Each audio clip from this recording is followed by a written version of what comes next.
สบายดีทุกคนมาอยู่กับตุ้ยอีกเช่นเก่าตามเคยกับการเทรดและปั้นพอร์ตตุ้ยจะเทรดแต่ละรอบก็คือดังที่ทุกคนเห็นทุกคนได้ติดตามตุ้ยเนาะทุกช่องทางก็คือตุ้ยจะเก็บกำไรรอบละ 10% ของต้นทุนวันนี้ก็มาในรอบเดึกเนาะรอบเดึกอีกแล้วจะมาเทรดเป็นรอบสุดท้ายของมื้อนี้เดี๋ยวมาเบิ่งกันว่าจะได้กำไรหลายน้อยส่ำใดซึ่งในรอบนี้เดี๋ยวตุ้ยจะเอากำไรไม่เอากำไรเนาะเอางบมาเทรดอยู่300งบมาเทรดอยู่300ได้สำหรับเป้าหมายเนาะกำไรต้นทุน300เนี่ยกำไร 10% เนี่ยถึงอยู่เท่าใดก็คือราวๆ30 USDT ราวๆ30 USDT เนาะเชิงเดียวเบิ่งนะตุ้ยอยู่ในกราฟของSolana ปัจจุบันนี้ถือว่ากราฟของ Solana นี่โอเคเลยล่ะณตอนนี้แต่บ่ฮู้ว่าในช่วงเวลาที่เราจะเทรดกราฟมันจะเป็นจังไดกราฟมันจะเป็นจังไดฉะนั้นเนาะเดี๋ยวมาเบิ่งนำกันตุ้ยจะรับมือกับตลาดที่ในอนาคตนี้จังไดในการบริหารต้นทุนของตุ้ยเนาะก็คือเก่าเลยจะได้5ไม้งบ300ตุ้ยจะเริ่มต้นไม้แรกก็คืออยู่ที่10 USDT ราวๆ 3% 3%น้อยนึงเดี๋ยวมาเบิ่งนะว่าจะมีกำไรบ่10 20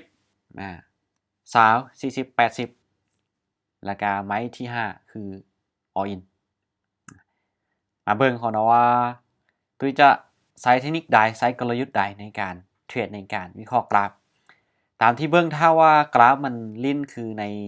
บริเวณนี้น่ะใช้เทคนิคของ moving average นี่ก็ได้ผลถ้ามันลิ้นคือในจุดนี้ใช้เทคนิคของ moving average ก็ได้ผลแต่เบิ่งนะว่าในอนาคตข้างหน้ามันจะลิ้นแบบนี้บ่ก็คือเวลาที่มันเขียวมันก็เขียวลายไม้เวลาที่มันแดงมันก็แดงลายไม้เนาะสังเกตเบิ่งถ้าว่าแท่งเขียนอยู่ถึงอินดิเคเตอร์ของ moving average ราคาจะปิดเป็นเขียวหลายกว่าแต่เมื่อใดที่แท่งเขียนอยู่กองเส้น moving average เนี่ยราคาจะปิดเป็นแดงหลายกว่าฉะนั้นเดี๋ยวมาเบิ่งกันเดี๋ยวตุ้ยจะมาใช้ moving average ในการวิเคราะห์ออเดอร์นี้ตุ้ยตามไปที่ฝั่งขายแม้แรกก็คืออยู่ที่10ดอลไปที่10ดอลเดี๋ยวมาเบิ่งนะว่าช่วงนี้มันจะตอบโจทย์บ่สำหรับเทคนิคหรืออินดิเคเตอร์ที่ตุ้ยใช้นะตอนนี้เดี๋ยวมาลุ้นนำกันตอนนี้ถือว่ากราฟทางด้านของ Solana นี่เริ่มจะเป็นแท่งเทียนน้อยแล้วเนาะเริ่มจะเป็นแท่งโดจิละทุกคนเห็นเลยบ่เริ่มจะเป็นแท่งโดจิละตอนนี้บ่เสมอกับเสียบอกเวลาที่มันเล่นแบบนี้เนี่ยมันจะเล่นเก็บไซส์เทียนของมันฉะนั้นอินดิเคเตอร์ถ้าว่ากราฟมันเล่นในโซนนี้อินดิเคเตอร์อาจจะใส่บ่ได้ผลอินดิเคเตอร์อาจจะใช้บ่ได้ผลได้ไม้ต่อไปก็คือซาวไม้ต่อไปก็คือซาวมาเริ่มเป็นแท่งเทียนชัดเจนแล้วกลับมาที่ตามอินดิเคเตอร์อีกครั้งนึงตามไปที่ฝั่งขายเพราะว่าใน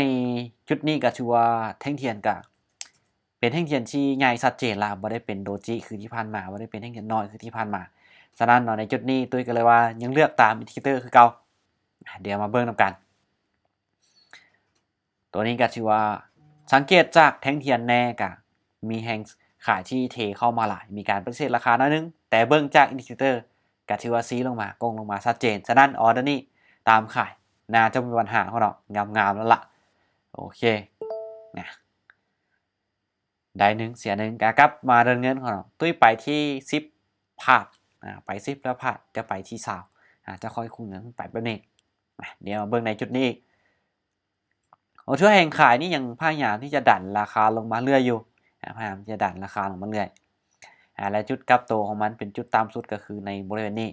ฉะนั้นในจุดนี้ตุ้ยจะเลือกไปที่ฝั่งขายหรือว่าเซลล์หลายกว่าออเดอร์นี้ก็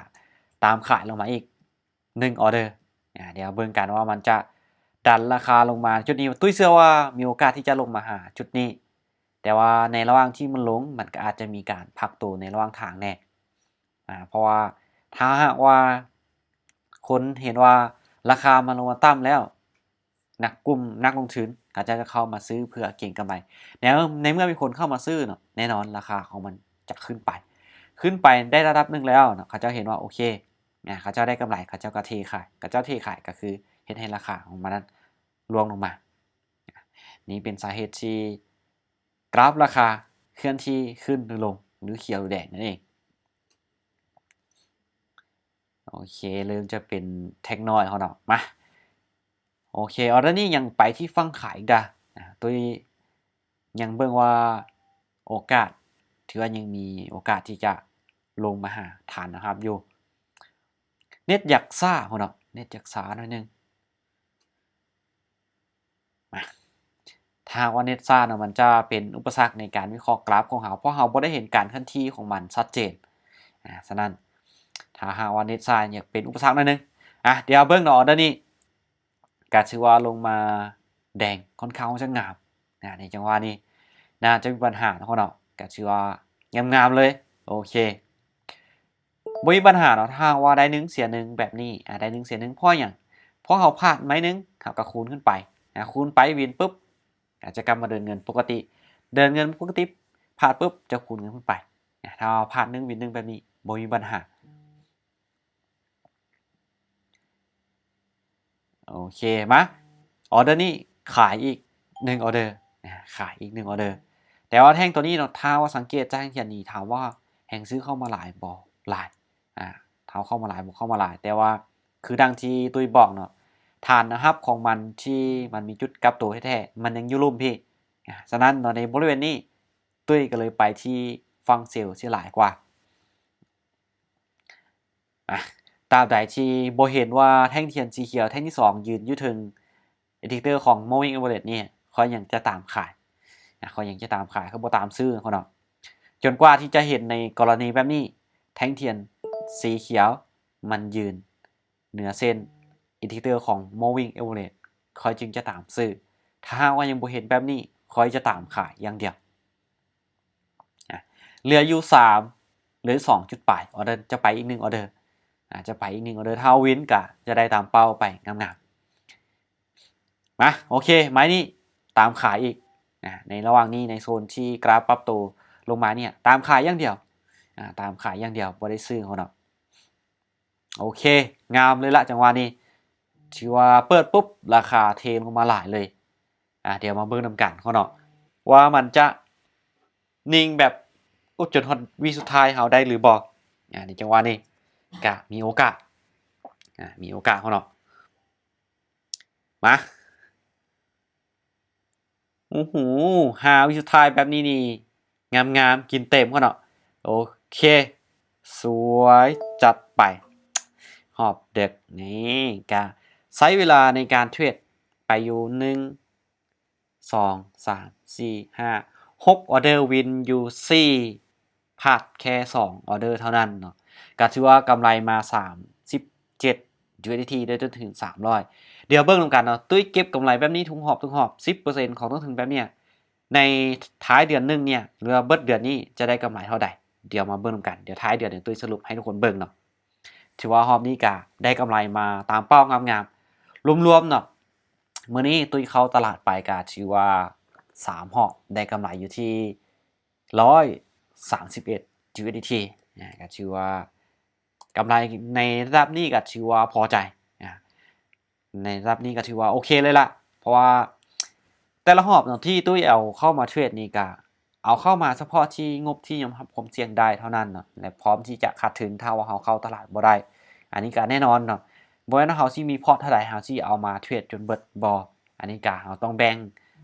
ส่วนให้มันชัดเจนว่าเฮายอมรับความเสี่ยงเท่าใดต่อหอบ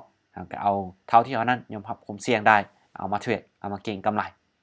โอเคเนาะสำหรับคลิปนี้ก็ตามเป้าอีกคือเก่าก็เก็บกำไรหอบละ 10% ของต้นทุนนี่ล่ะโอเคสำหรับคลิปนี้บายบายทุกคนไผที่มาฮักทางด้านการเทรดหรืออยากจะเริ่มต้นเทรดแต่ว่าบ่ฮู้ว่าจะเริ่มต้นจังไดก็ยินดีให้คำแนะนำยินดีให้คำปรึกษาเขาเนาะหรือว่าทักมาสอบถามรายละเอียดได้สำหรับคลิปนี้บายบายทุกคน